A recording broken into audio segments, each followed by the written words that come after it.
Just আপনাদের প্রতি কৃতজ্ঞতা, আল্লাহর প্রতি শুকরিয়া। সকালবেলা থেকে কষ্ট করে অবস্থান করায় আপনাদেরকে ধন্যবাদ এবং কৃতজ্ঞতা জানাচ্ছি। আমি এখানে অনেক লোক, হাজার হাজার লোক আপনারা দেখতে পাচ্ছেন। আমার বক্তব্য শেষ হওয়ার পরে আমি বের হব। আমি অনুরোধ করব আপনারা একটু আমাদের যারা ভলান্টিয়ার আছেন দুই সারিবদ্ধ ভাবে একটু মাঝখান দিয়ে ফাঁকা করে দেবেন, আমরা যেন সুন্দরভাবে চলে যেতে পারি। প্রথমে আজকে আমি তীব্র নিন্দা এবং প্রতিবাদ জানাচ্ছি গলাচিপা থেকে আজকের এই সমাবেশে আসার পথে আমখোলা সহ দুই জায়গায় যে আমাদের নেতা কর্মীদেরকে বাধা দেওয়া হয়েছে।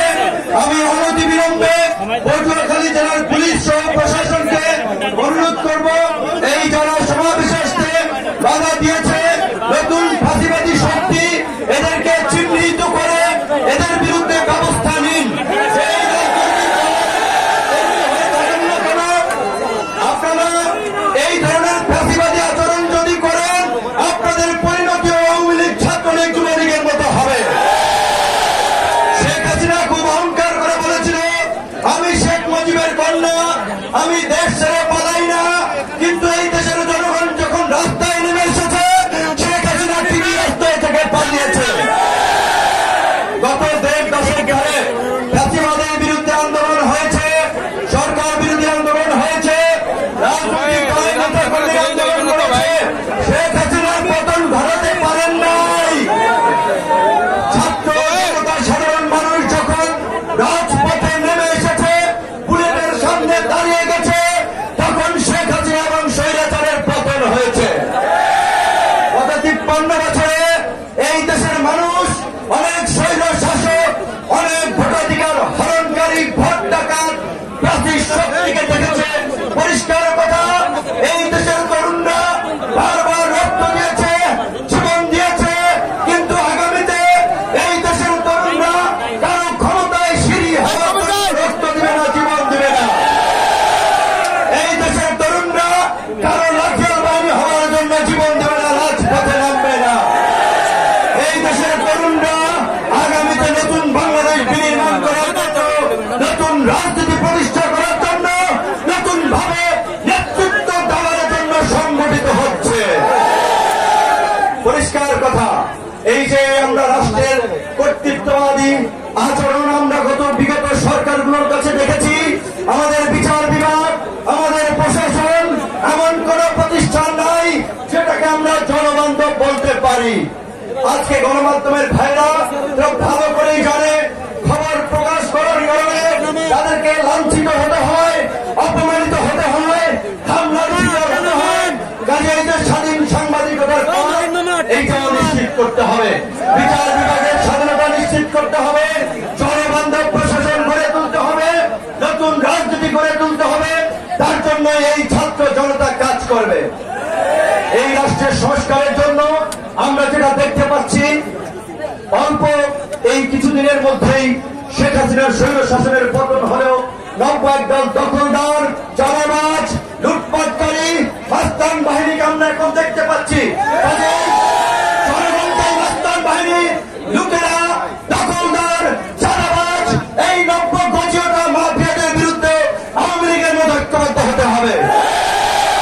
আওয়ামী লীগকে যেভাবে হটিয়েছি, বাংলার জমিনে আর কোন দখলদার, চাঁদাবাজ, মাফিয়া দলকে প্রতিষ্ঠিত হতে দেওয়া যাবে না। কোন দল যেন সংসদে এককভাবে গিয়ে মাতব্বরি করতে না পারে, তাই আমরা সংখ্যানুপাতিক নির্বাচনের দাবি জানাচ্ছি। এই সংসদকে কার্যকর সংসদ করা, জনগণের প্রতিটি ভোটের মূল্য দেওয়ার জন্য প্রত্যেকটি রাজনৈতিক দল যারা যে অনুপাতে ভোট পাবে সেই অনুপাতে তাদের প্রতিনিধিত্ব সংসদে থাকবে। একদল এককভাবে ক্ষমতায় গেলে কি হয় সেইটা আমরা গত 50 বছরে দেখেছি। আর কোন দলকে এককভাবে ক্ষমতায় নিয়ে আমরা স্বৈরাচার ফাঁসিবাদী হতে দেব না, দেব না। গণ অধিকার ট্র্যাক প্রতীকে নির্বাচিত হয়েছে। বিএনপি সহ 42টি দল আমরা যুগপৎ আন্দোলন করেছি। কিন্তু দুঃখের বিষয়, এই ক্ষমতায় যেতে না যেতেই বিএনপির নেতা কর্মীদের চেহারা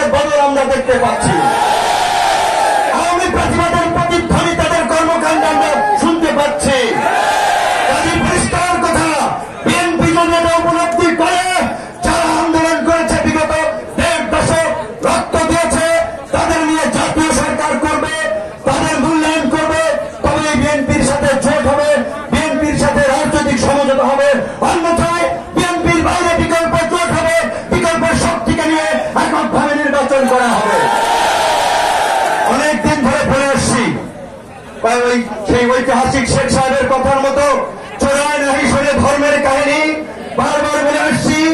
আমি দখলদার চাঁদাবাজদের হটিয়েছি, পত্রিকা অফিস দখল হয়ে যাচ্ছে, গার্মেন্টস মিল ফ্যাক্টরি দখল হয়ে যাচ্ছে, ব্যবসা প্রতিষ্ঠান দখল হয়ে যাচ্ছে, মানুষের গেট দখল হয়ে যাচ্ছে, চর দখল হয়ে যাচ্ছে। এই দখলদারির জন্য ছাত্র জনতা জীবন দেয় নাই, কিন্তু এই যে চোরায় নাই শুনে ধর্মের কাহিনী যারা এগুলো করছে তাদের কানে যাচ্ছে না। সরকারকে আমরা অনুরোধ করব অবৈধ অস্ত্র উদ্ধারের জন্য যেমনি ভাবে যৌথ বাহিনী নামানো হয়েছে অনতিবিলম্বে এই দখলদার চাঁদাবাজ মাফিয়াদের দমন করার জন্য এই যৌথ বাহিনীকে দিয়ে সন্ত্রাস বিরোধী কার্যক্রম পরিচালনা করতে হবে। আজকে চিন্তা করতে পারেন আমরা যে সংগ্রাম করেছি, সেই আন্দোলনের নেতৃত্ব দিয়েছি, আমি আমরা জেলায় আসবো সেইখানে আজকে বাধার সৃষ্টি করা হয়। আমার দলের নেতা কেন্দ্রীয় আইন সম্পাদককে মিথ্যা মামলার আসামি দিয়েছে আশুলিয়াতে, ব্রাহ্মণবাড়িয়াতে আমাদের নেতা কর্মীদের পোস্টার ছিঁড়ে ফেলেছে, আরো কয়েক জায়গায় এই ঝামেলা ঘটেছে।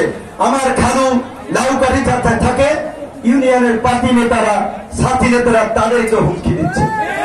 হ্যাঁ, তোমরা পার্টি নেতা, তোমাদের টপ লিডাররা আমাদের সাথে দেখা করার জন্য, মিটিং করার জন্য সময় চায়, বিনয়ের সাথে কথা বলে।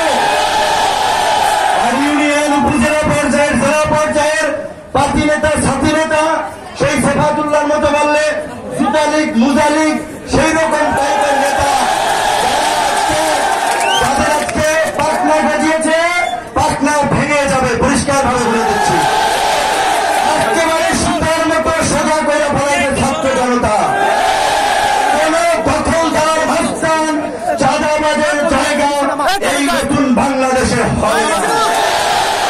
আমি পটুয়াখালী ডিসিএসপি সহ সকল প্রশাসনকে বলবো, এই যে খেয়াঘাট, লঞ্চঘাট, এই সমস্ত জায়গায় 2 লাখ টাকা, 1 লাখ টাকা, 50,000 টাকা স্টোর প্রতিযোগিতা করে 20 লাখ, 50 লাখ, 1 কোটি টাকায় ডাক উঠিয়ে তারা একটা বাণিজ্য করে। এই খেয়াঘাট, লঞ্চঘাটে কোন ডাক চলবে না। সমস্ত খেয়াঘাটের ডাক ক্যান্সেল করতে হবে। এই 2-4 টাকায় সরকারের কোষাগারে কিচ্ছু আসে যায় না। এখন সরকার যে ট্যাক্স আইন করেছে, আমরা সবাই ট্যাক্স দেব, সরকারি কোষাগারে আমরা সবাই ফান্ড দিয়ে সরকারকে সমৃদ্ধ করব, কিন্তু চাঁদাবাজদের সুযোগ দিতে এই ছোটখাটো টোল, লঞ্চঘাট, খেয়াঘাটে কোন ইজারা হাট বাজারে চলবে না। এই হাট বাজার, খেয়াঘাট, লঞ্চঘাটের ইজারাকে কেন্দ্র করেই এই চাঁদাবাজ দখলদার মাফিয়া বাহিনীর তৈরি হয়। আজকে গণ অধিকার পরিষদ নিবন্ধিত হয়েছে, আমি নেতা কর্মীরা পরিশ্রম করেছে, তাদেরকে ধন্যবাদ জানাই। বিশেষ করে আজকে আপনারা যারা এসেছেন অনেক ধন্যবাদ এবং কৃতজ্ঞতা। কিন্তু আপনারা এই কথা মনে রাখতে হবে, 1 মণ দুধের মধ্যে 1 ফোঁটা চড়া পড়লে যেমন দুধ নষ্ট হয়, তেমনি ভাবে এই যে আপনারা বিশাল সমাবেশ করেছেন, এইসব দেখে কিন্তু অনেকের মাথা নষ্ট হয়ে যাচ্ছে। ভাই, গণ অধিকার পরিষদ 3 দিন আগে নিবন্ধন পাইছে, তারা আজকে এইভাবে বিশাল সমাবেশ করে ফেলাইতেছে, হাজার হাজার লক্ষ লক্ষ লোক তাদের পেছনে ছুটতেছে। কাজেই আপনাদের মধ্যে রাজনৈতিক বোঝাপড়া এবং ঐক্যের খুবই প্রয়োজন। যদি আপনারা ঐক্যবদ্ধ না থাকতে পারেন, পরিষ্কার রাজনৈতিক বোঝাপড়া না থাকে, তাহলে আমরা সফল হব না। সেলফিবাজি, ছবি তোলা, ফটো লাগবে না। রাজনীতি করেন দেশের জন্য, মানুষের জন্য। আপনারা প্রত্যেক পাড়া মহল্লায়, হাটে বাজারে, মাঠে ঘাটে গিয়ে মানুষকে এই জিনিসটা বুঝান। গত 53 বছরে ক্ষমতার পরিবর্তনের পরে যারা এই ক্ষমতায় বসেছে একই চিত্র এবং চরিত্র দেখেছি। কাজেই এই পুরানো জঞ্জাল আর দেখতে চাই না। আগামী সংসদে গণ অধিকার পরিষদের 300 আসনে প্রার্থী দেওয়া হবে। ম্যাক্সিমাম প্রার্থী যাদের বয়স হবে 30 থেকে 40-50-এর মধ্যে।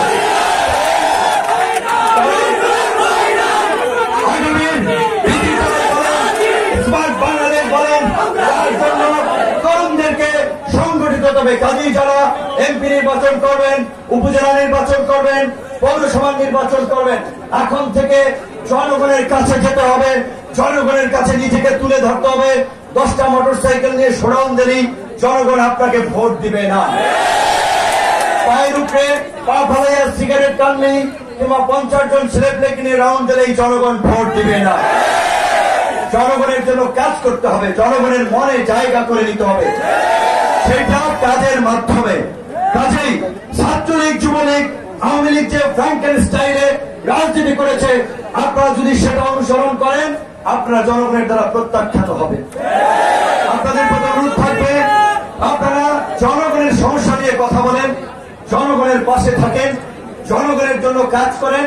যারা গণবিরোধী কর্মকাণ্ড করে, গেট দখল করে, চর দখল করে, দোকান দখল করে, বাসস্ট্যান্ড থেকে চাঁদা তুলে, তাদের বিরুদ্ধে জনগণকে নিয়ে ঐক্যবদ্ধ করুন এবং জনগণকে এই মেসেজটা পরিষ্কার ভাবে আপনারা তাদের উপলব্ধিতে নিয়ে আসতে হবে। এই সাধারণ জনগণেরই অসাধারণ ক্ষমতায় আছে, তাদের ভোটে জনপ্রতিনিধি, সেটা মেয়র হোক, কাউন্সিলর হোক, চেয়ারম্যান হোক, এমপি হোক, নির্বাচিত হয়। কাজেই তারা যদি ভালো মানুষগুলোকে ভোট দিয়ে নির্বাচিত করে সমর্থন করে, তাদের মাধ্যমে আগামীতে একটা নতুন বাংলাদেশ গড়ে উঠবে। সেই ক্ষেত্রে নিজের ঢোল নিজে পিটাইয়া বলবো না আমরাই সর্বসেরা, আমরাই সবচেয়ে বড়। আমার কথা, আমাদের কথা হচ্ছে, যারা ভালো কাজ করে, যারা ভালো মানুষ, যারা সমাজ এবং রাষ্ট্র উপকৃত হবে, তাদেরকে আপনারা বাছাই করুন, তাদের পেছনে থাকুন, তাদেরকেই ভোট দেন। আজকের এই প্রোগ্রামটি দেখেছেন দূর প্রান্ত থেকে আসায় অনেক লেট হওয়ায় আসলে অল্প সময় শেষ করতে হয়েছে। প্রোটোকল মেনটেন করে আমাদের অনেক নেতা কর্মী যারা দীর্ঘদিন ধরে হামলা মামলার শিকার হয়ে আমাদের ছাত্র, যুব, শ্রমিক অধিকার পরিষদের নেতৃবৃন্দ এই সংগঠনকে আগলে রেখেছে। এই গত বছরও এই আপনারা আমাদের অফিসে হামলার শিকার হয়েছে। এইভাবে